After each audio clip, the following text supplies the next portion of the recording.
Sitten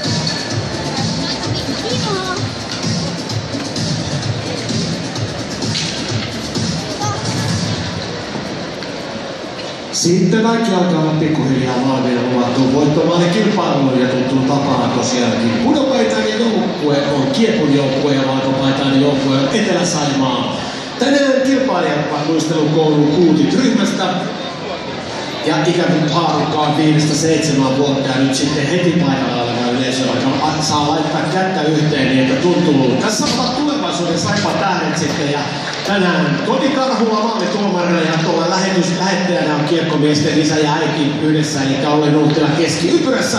Ja aloitetaanpa kilpailun. Kiekko aloittaa laukauksen ensimmäisenä laukomaan tulee Tuomas Nuuttila ja Etelä-Saimaan maalista tänään Eetti Palonen. Katsotaan mitä muuta hyvää. Tuomas keksii oikein tarjoksi. Hienorallinen veto, mutta menee tällä kertaa oikealta ohi. Ei tule maalia. Ja sitten otetaanpas maaliin. Kiekon maaliin tänään meidän vahvistus Luumäen pojista, eli Luposta. Niko Mentula. Niko on 5 vuotta ja Etelä-Saimaan ensimmäinen laukoja on Santeri Kiituri. Ei muuta arvoisen yleisö, kun raikuvasti kättä yhteen vaan.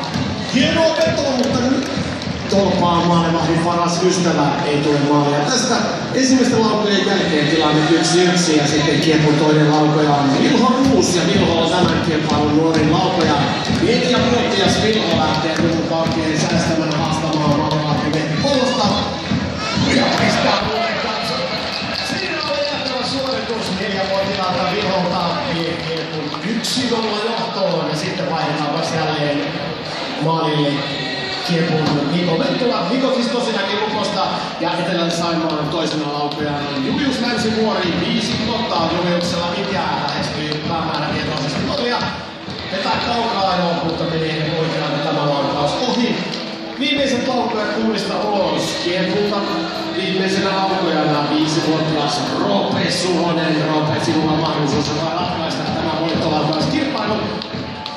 Katsotaanpas mitä Roope keksii. Molemmat siis Mehti Palonen menee tuolta oikealta ohi tämä laukaus. Sitten viimeisenä laukojana.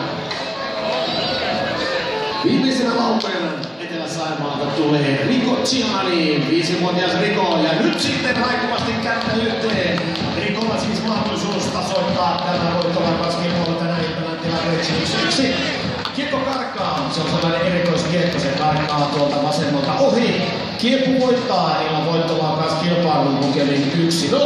Ja hei sitten, mehän sovimme yhden jutun, mitä tehdään. Me yleisöstä tarkoitamme aivan railun lailla, kuten tiedätte tästä aloituspisteen. Lavat pystyssä, arvoisa yleisö, siis ilman voittolaukauskilpailun päättyy Kiekon 1-0 voittolukemiin ja oikein raitulle aploidit näin tulevaisuuden Saimaa tähdille.